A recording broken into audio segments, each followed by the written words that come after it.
John the Mouse.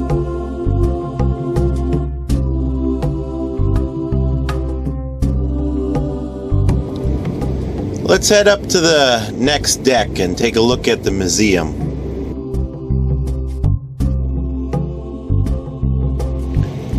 On August 21st, Tuesday, 1804, Lewis and Clark wrote, "We set out very early this morning and proceeded under the gentle breeze from the southeast, past Willow Creek, small on the starboard side, below a bluff of about 170 feet high and 1/2 miles above Floyd's River.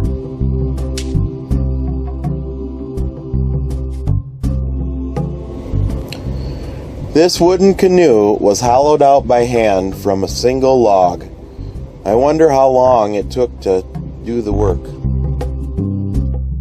As you walk along the museum, you will come across Native American artifacts. This area shows some of the tools and stuff they have made out of stone. They use this stone bowl and rock to grind their grain to powder.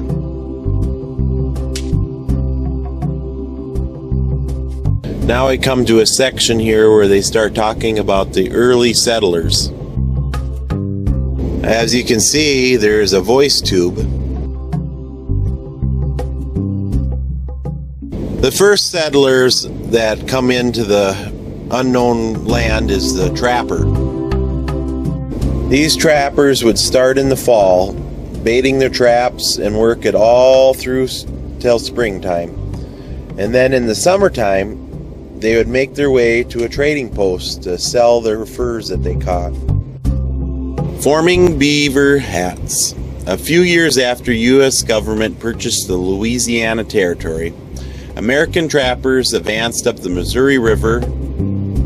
Some of them were company men, and some were free trappers that were independent. The cutting machine. This machine separates the fur from the pelt. The blower engine with tube. This mechanism separates the coarser, heavier fur from the lighter fur that was used in the beaver hats. The bower, his job was to help get the fur into the wool. The hat battery, or the kettle. They continued to work the fur into the felting, and then they would make it into a triangle and then eventually into a hollow cone to form the hat. Hardening of the skin. After they get the cone-shaped wool, they put it onto a wooden block that will be the finished product of the hat shape. Here's the processes that your hat goes through before the finished product. The cone section here. Then it goes to this stage here. Between the steam and the rubbing, the hat starts to take form. Then at the very end, it starts to look like this. The hat dryer. Now that you got all the dye and the hat in the right shape you want, now you got to dry it.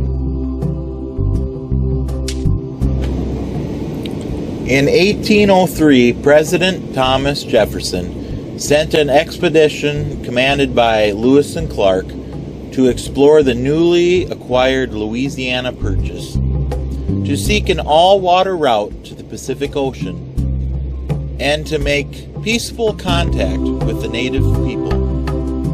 On May 14, 1804, the explorers headed up the Missouri. They reached the Pacific in November 1805. They returned to St. Louis on September 23, 1806, having traveled more than 8,000 miles in 2 years, 4 months, and 9 days. On August 20th, 1804, the Lewis and Clark expedition suffered the first and only casualty of the transcontinental journey. Charles Floyd, a 22-year-old Kentuckian and friend of William Clark, was stricken by a sudden illness early on August 19th and died the next morning as the expedition approached what is now Sioux City, Iowa. Floyd was buried with full military honors on top of a tall river bluff on the east bank of the Missouri River, 1/2 mile below a small river to which the party later gave Floyd's name.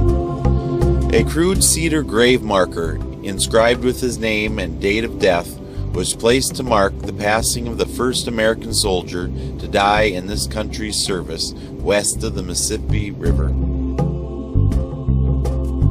The Rocky Mountains was a typical 1820s double-ended killboat. It measured 70 feet by 12 feet and had nearly a flat bottom design for shallow river operation. The Yellowstone was the first steamboat to successfully navigate the upper Missouri River. It was constructed at the Louisville, Kentucky, and delivered to the St. Louis-based American Fur Company in the spring of 1831. It has a hull measuring 120 feet by 19 feet, and the Yellowstone drew a mere 6 feet of water when loaded with 75 tons of cargo. Crosshead. On the back of the piston rod attached to the pitman arm turned the paddle wheel crank. The piston rod was the length of the engine cylinder, 5 to 6 feet long. The piston head, it was on the front of the piston rod, 130 to 160 pounds of pressure per square inch of hot steam pushed it back and forth in the engine cylinder. Here's some old pictures of when they built the monument on top of the bluff for Sergeant Floyd. A marble slab was placed over Sergeant Floyd's second burial site in 1895 by the Floyd Memorial Association.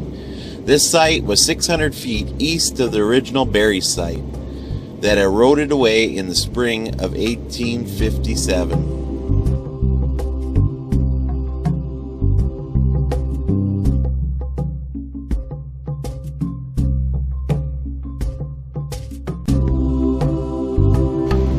This little showcase shows all the tools that they needed to construct wooden barges.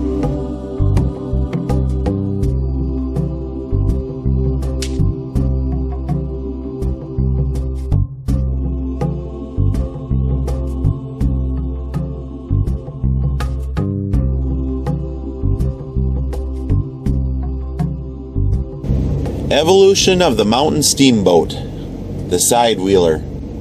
Despite its superior speed and maneuverability delivered from the twin paddle wheels, the side wheeler's high profile made it particularly vulnerable to the prairie's high winds. Vulnerable also was the position of the side-mounted paddle wheels in a river littered with uprooted trees and sandbars. Introduction to the mountain steamer after the Civil War saw most side wheelers largely regulated to lower Missouri service.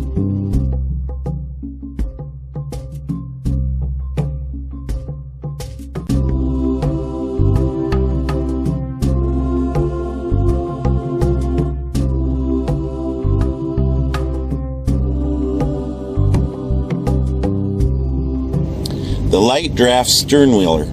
Missouri River sternwheeler steamers seldom exceeded 200 feet in length and 30 feet in beam. Average life expectancy due to snags, sandbars, fires, and hard use was 3 years. The Bertrand sank on its maiden voyage in 1866 near the present-day Missouri Valley, Iowa.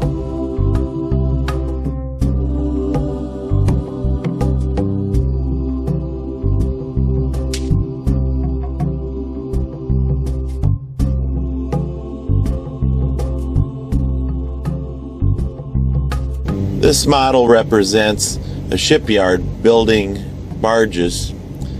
There also is a wooden pile driver. As you can see, it's driving pylons on the side shore there. They did this all along the shore banks in Sioux City so they could put I-29 on it.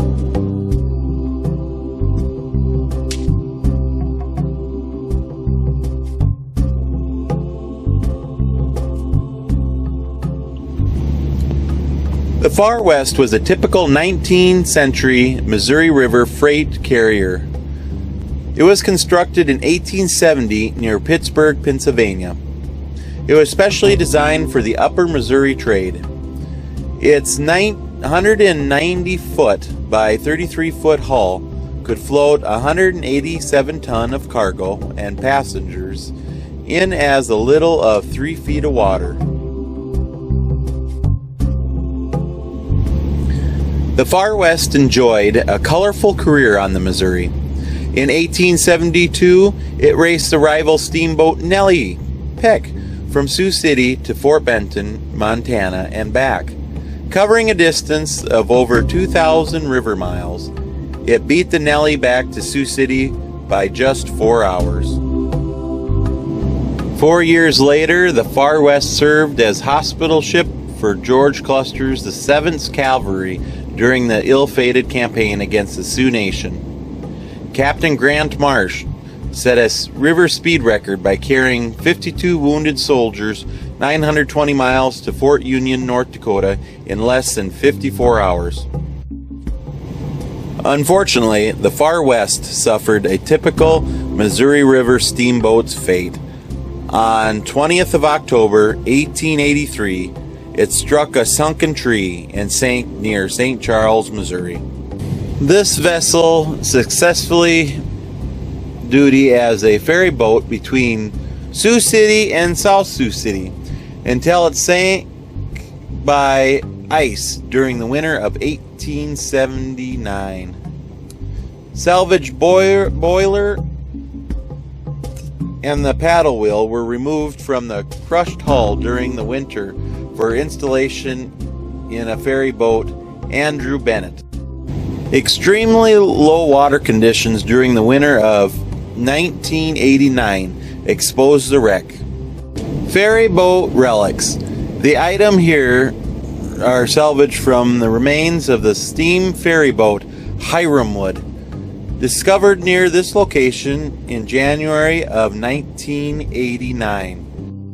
The Hiramwood was a modern-era hulled steamboat constructed in Kansas in 1865. The Sioux. This model was donated by Vivian Jensen of Aurora, South Dakota. Her husband Robert built this craft from scratch, using no plans, just researching library materials. Robert visited the Sergeant Floyd River Museum to examine and appreciate the models on display. His last trip of any significance was to the Sergeant Floyd. Mr. Jensen built the Sioux to operate by radio control. It is now equipped with a motorized paddle wheel. M.V. John Ordway, last paddle wheel from Montana, 1940. On April 26, 1940, the U.S. Army Corps of Engineers towboat M.V. John Ordway left Fort Benton, Montana, destined for Omaha, Nebraska, on that would become the first trip of the sternwheel riverboat from that port since 1914, and ultimately the last ever from Montana.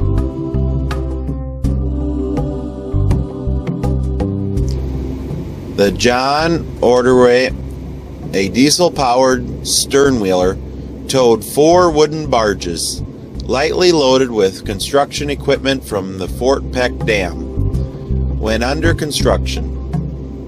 Cargo included several Caterpillar tractors, a drag crane, office furniture, steel drums of diesel for the trip.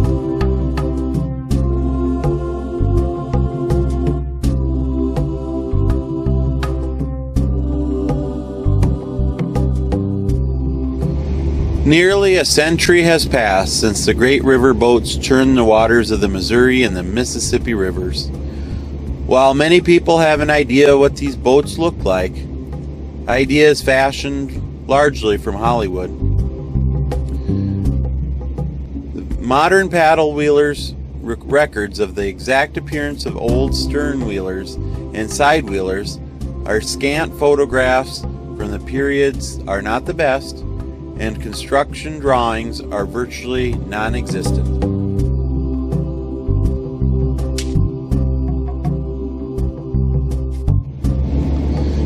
Now, thanks to an efforts of a Sioux City resident, Blair, an accurate description of many boats that piled across this nation inland waterways is taking shape. Using pieces of wood and plastic, he creates models of old boats, some which he will sell for as much as $3,500 each. Many are displayed here at the Sergeant Floyd Visitor Center, which is on the west end of Sioux City along I-29.